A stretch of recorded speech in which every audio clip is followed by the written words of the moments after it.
Seguimos aquí en 7.3 Noticias, gracias por acompañarnos. Hace mucho tiempo, incluso ya en la anterior campaña electoral para los comicios generales, hablábamos sobre una necesaria reforma electoral, ¿no?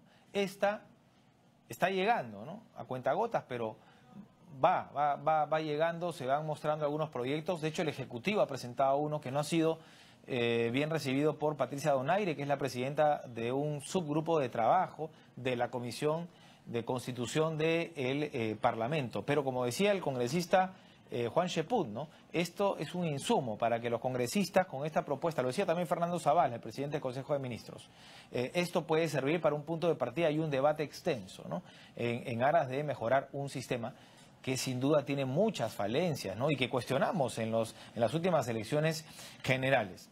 Está aquí Martín de Acevedo, especialista en Derecho Electoral. Vamos a hablar sobre esta propuesta que se puede rescatar en todo caso de la propuesta del Ejecutivo, ¿no? Y además de plazos, ojo, de plazos, porque ya las elecciones municipales regionales son el 2018, el próximo año, pero esto tendría que ser aprobado, se necesita una legislatura, tengo entendido, tendría que ser aprobado antes de que se convoque, si no va a pasar lo que pasó en los comicios generales, ¿no?, que se hicieron unos cambios sobre la marcha y al final, bueno, no sabíamos con qué ley el Jurado Nacional de Elecciones qué ley estaba aplicando. Y esto debería ser aprobado, decía, antes que se convoque las elecciones, que más o menos es en marzo o en abril. Gracias, Martín, buenas tardes.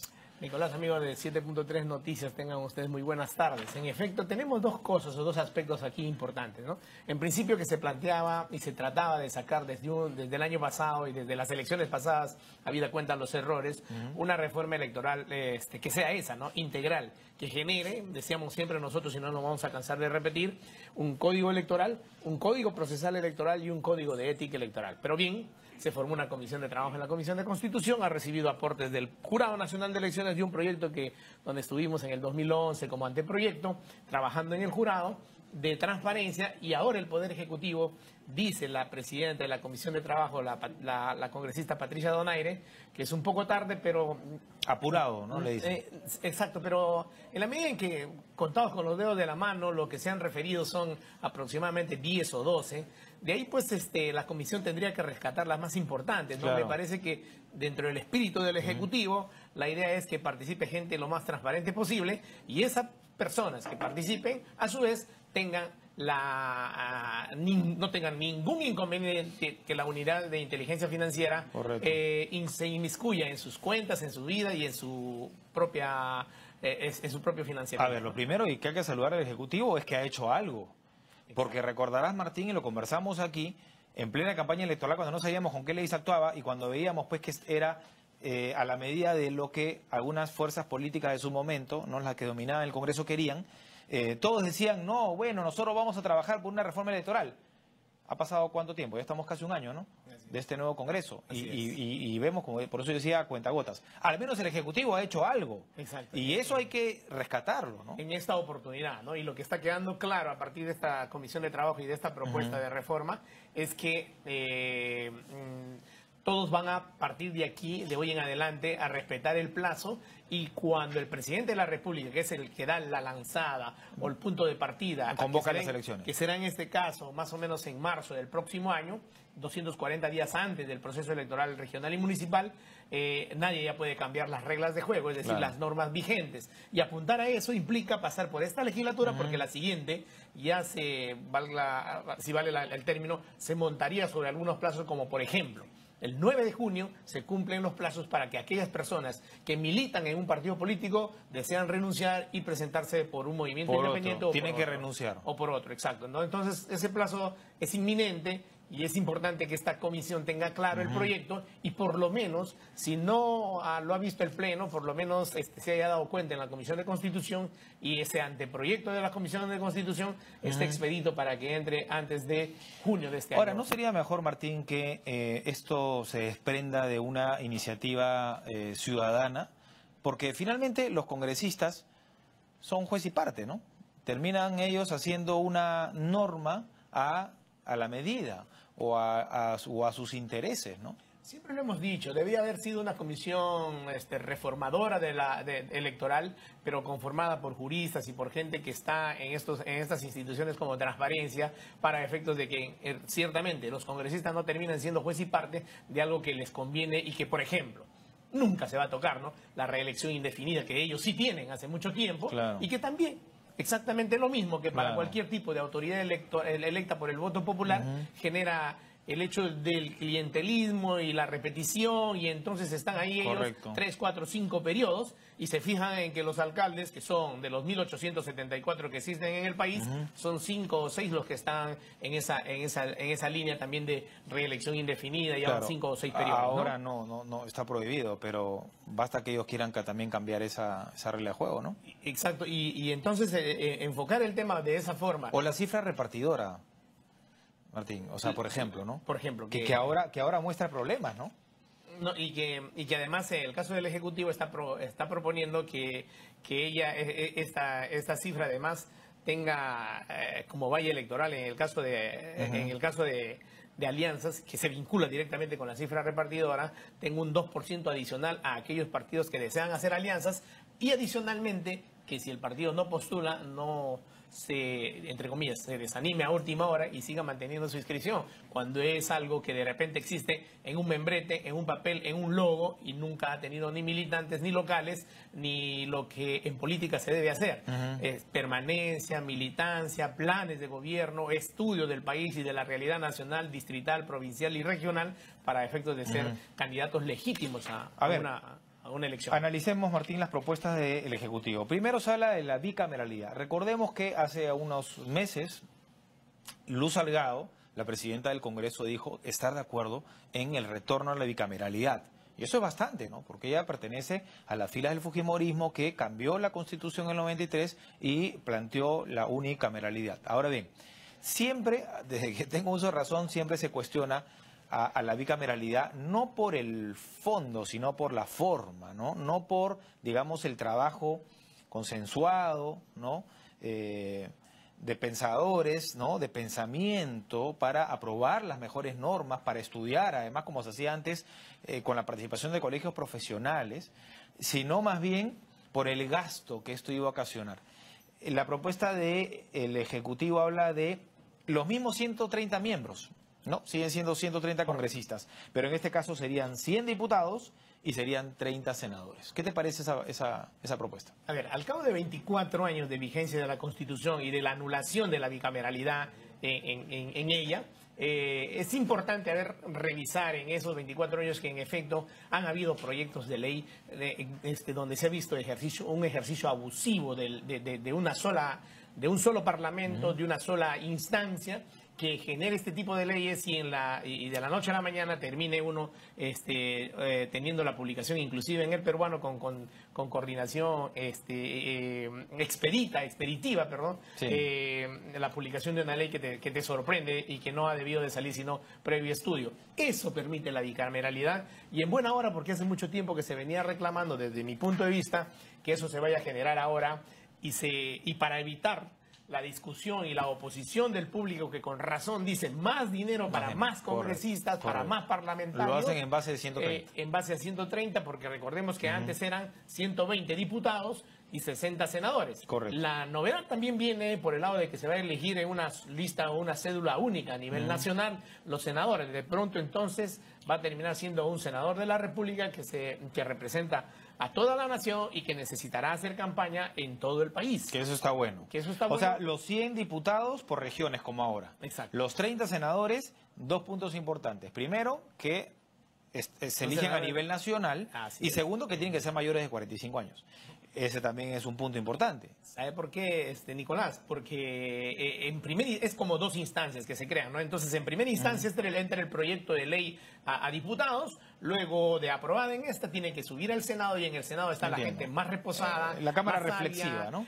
Reflexiva, y que además, en el caso, por ejemplo, de un abogado, mínimo ya debe tener sus 15 a 20 años de abogado y de experiencia como para generar y mejorar la ley que puede haber venido de esa Cámara emocional y joven, que es la de diputados siempre, ¿no? ¿Estás de acuerdo entonces? Totalmente. Totalmente. Sí. El voto preferencial, lo conversábamos detrás de cámaras, ¿no? Es difícil, ¿no? Porque por un lado uno dice, esto ha generado clientelismo, se ha comercializado el número, ¿no? El número del postulante, quiero decir.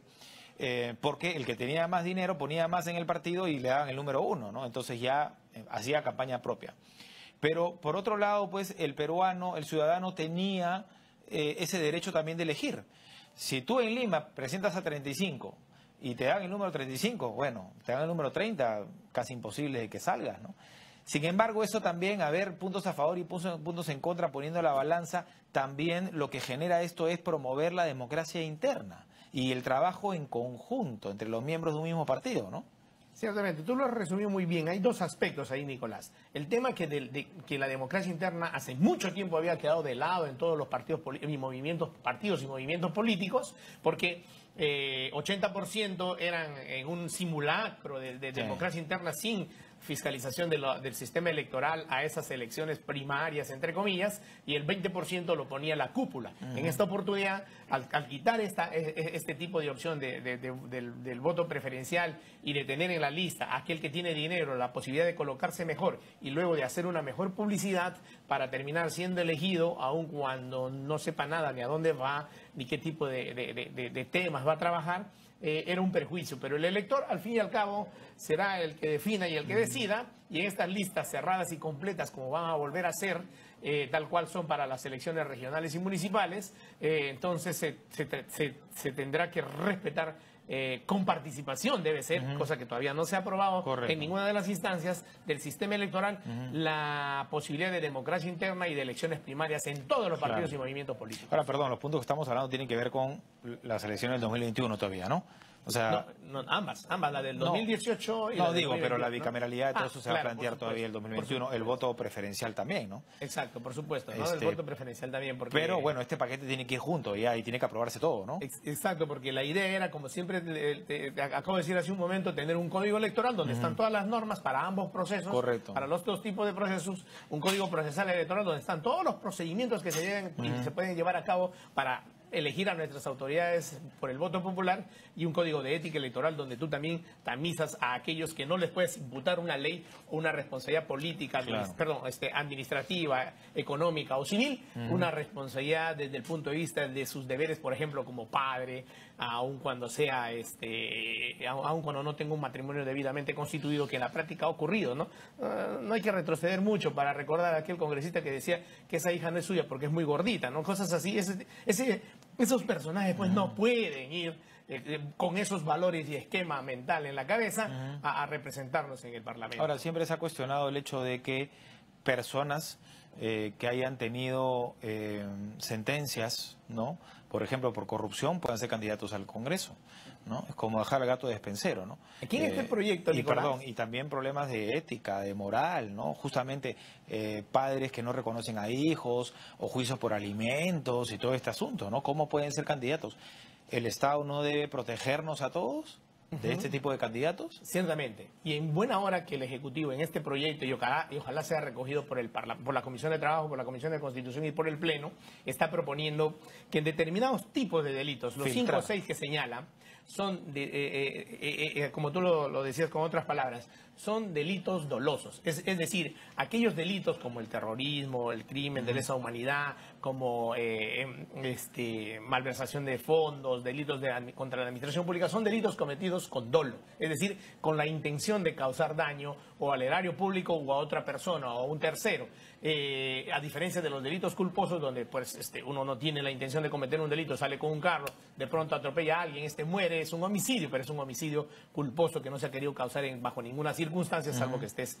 en este caso el dolo. Exacto, el dolo, la intención de causar daño, porque ya es una persona que, como lo dice la ciencia del derecho penal y el que estudia el derecho penal, más allá del delincuente, sino de aquel que en efecto en algún momento ha pensado hacer daño en esa magnitud, no puede estar calificado pues para representarnos también en el Parlamento, donde más bien tiene que hacer todo lo contrario, sacar leyes que justamente permitan que la sociedad fluya y el hombre sea el primero en ser protegido. Los derechos de todos tienen que estar por encima del derecho de uno, ¿no? Que entiendo, un ciudadano tiene constitucionalmente el derecho a la vía política, ¿no? Pero acá se prima, digamos, el interés mayor, ¿no? El principio pro homine, es decir, el Estado debe buscar que el hombre sea el primer protegido y en toda la sociedad. Toda la sociedad. Entonces, ahí vamos bien. Aunque todavía hay algunos ajustes, imagino, ¿no? ¿Qué hacer, no? De repente la precisión de algunos otros delitos que están quedando sueltos. Por la precisión de los delitos. Y sobre todo por el avance de la tecnología, ¿no? Tú sabes que ahora se cometen delitos por internet, pero a montones. Claro. Porque encuentras tipos como el de Huánuco, que por internet las convocaba, por internet las grababa, y entonces ese tipo de delincuentes que la modernidad ha traído a la comisión de este tipo de delitos absolutamente dolosos con la intención de causar daño, pues no deben tener espacio ni siquiera para ser propuestos como precandidatos dentro de un partido o movimiento político, menos para ser elegidos representantes. Bueno, ahí está de la muerte nación, civil, ¿no? O sea, se puede trabajar en conjunto también, ¿no? Eso para efectos de aquellos que han sido funcionarios públicos y que de pronto entonces han terminado con el tema de corrupción. Claro. Y para pues quienes tienen que estar afuera, pues. Exacto, para quienes ya en el proyecto y reforma que se ha trabajado está la muerte civil, como tú muy bien lo has dicho. Ahora, comenzabas tú mencionando, Martín, para ir finalizando el tema de los aportes económicos y la unidad de inteligencia financiera. Lo que propone este proyecto es el ciudadano que quiera hacer vida política, a partir del primer día, a partir de que ingresa al partido, tiene que transparentarse, ¿no? Abrir sus cuentas, mostrar lo que tiene. Pero esto, una declaración que sea válida, ¿no? O sea, que sea verdadera, porque tenemos muchos problemas de ya congresistas que han mentido en su hoja de vida, en su declaración jurada, ¿no? Entonces, esto yo no entiendo cómo para cualquiera de nosotros sería un delito, ¿no? Contra la fe pública, en fin, ¿no? Pero para ellos no. Puntualmente el tema de la UIF primero. ¿Eso está bien? ¿Es correcto? ¿Es conforme? En el proyecto que ellos plantean hay en dos instancias, en dos partes de sus propuestas de reforma que interviene la UIF.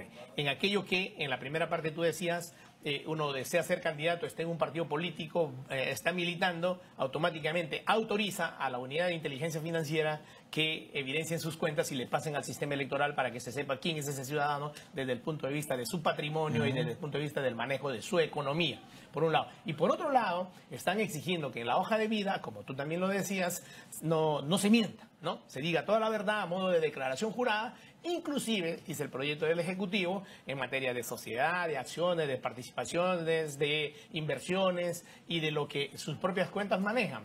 Entonces, ¿por qué razón? Estudios también se mienten, ¿no? Mienten en estudios. Pero ¿por qué razón en el aspecto económico, Nicolás? Porque uno puede percibir ingresos de diversas partes, claro, pero solamente la unidad de inteligencia financiera te puede mapear y de hecho nos tiene mapeado a todos, solo que no se le permite dar esa información al sistema electoral en estos momentos. Y eso es lo que te muestra después el desbalance, ¿no? Exacto, porque ahora uno no se percibe, pero es correcto y es real y en buena hora que se va a un centro comercial, hace alguna compra y te preguntan su DNI, señor, y está entonces automáticamente reportado a la unidad de inteligencia financiera, que es lo que los políticos temen. ¿Por qué? Porque de pronto terminan gastando más de lo que ganan y eso es pues desbalance patrimonial al cual, como decía en la mañana y en estos días, ayer y anteayer, a propósito de las acusaciones entre los presidentes de la República, expresidentes de la República, a eso hay que adicionarle el verificar el origen del dinero que a este señor le sobra en cantidad, ¿no? Porque nadie puede gastar más de lo que gana en forma mensualizada si es que no lo justifica con sus ingresos. Bueno, esto también es positivo, ¿no? O sea, cuando uno quiere hacer vida política y pública, tienes que ser transparente. Pasar a ser un hombre de público y de interés público y consecuentemente autorizas inmediatamente a hurgar en tu manejo interno patrimonial y societario y de tus derechos y obligaciones. Martín, nos queda un minuto. La valla electoral, ya lo mencionaste, se va a elevar a 2% por cada partido en el caso de alianzas electorales. Esto, yo creo que, mejor dicho, lo que viene es más importante, ¿no? Lo que te dice que los partidos tienen que participar en todas las elecciones. Exacto. Si no pasa lo que ha pasado ahora, ¿no? Oye, si no participan, no se preocupen porque no pierden la inscripción. No, o sea, tú no puedes fomentar o promover partidos sólidos si les dices esto. Porque, obviamente, cuando ven que no tienen posibilidades, se van. y no hacen una activa vida política, ¿no? Exacto. Primero, los que ya están, ¿no?, en la lista y que pretenderían participar en las próximas elecciones y deben haber generado siempre escuela y militancia política, Exacto. por un lado. Y por otro lado, los que quieren y desean representar al país, les han bajado la valla del porcentaje de firmas que deben conseguir, del monto de firmas, de la cantidad de firmas que deben conseguir, que en verdad está muy bien, esa baja al 1%. Y se vincula con el otro tema, cerrando, Nicolás, se vincula con el otro tema porque ciertamente solamente a partir de ahí tú tendrás entonces una democracia fortalecida porque tienes partidos representativos. Lo que en los últimos años ha hecho que se regionalice y se municipalice, porque justamente en cada una de las regiones se ha preferido elegir a los que están más cerca y los partidos políticos han ido quedando a la margen y a la vera del camino a partir de la desinstitucionalización de la década del 90. Bueno, estamos de acuerdo que no haya reelección, ¿no? Que siga como están las cosas, ¿no? Ciertamente, y ojalá que para los congresistas tampoco, pues, ¿no? Okay. Para todas las autoridades electas por el voto popular, la misma regla. Correcto. Bueno, eso ya es otra discusión. Pero exacto, por lo menos que siga como está en cuanto a autoridades municipales y regionales, por último que le suba un año, ¿no? Que equiparen con los presidentes y congresistas, ¿no? El periodo, ¿no? Sí, el periodo, digo. En efecto, 4 años es en buenos alcaldes y en buenas alcaldesas poco tiempo para hacer buena obra. Bueno, pero fomenta pues la alternancia, ¿no? Por esos 5 años estaría bien. Y lo que tú dices, ¿no? Volver a empatar, que es la Constitución lo ha desfasado, la Constitución del 93, que estas dos elecciones sean en una misma oportunidad, con lo cual te ahorras miles de millones al convocar a dos procesos distintos en vez de hacerlo en una sola oportunidad. Gracias, Martín, muy amable. Gracias, Nicolás. Martín de Acevedo, especialista en Derecho Electoral. Por cierto, la publicación de encuestas también, hasta un día antes de las elecciones. Este es un punto que seguramente va a generar discusión. Pausa, volvemos con más aquí en 7.3 Noticias.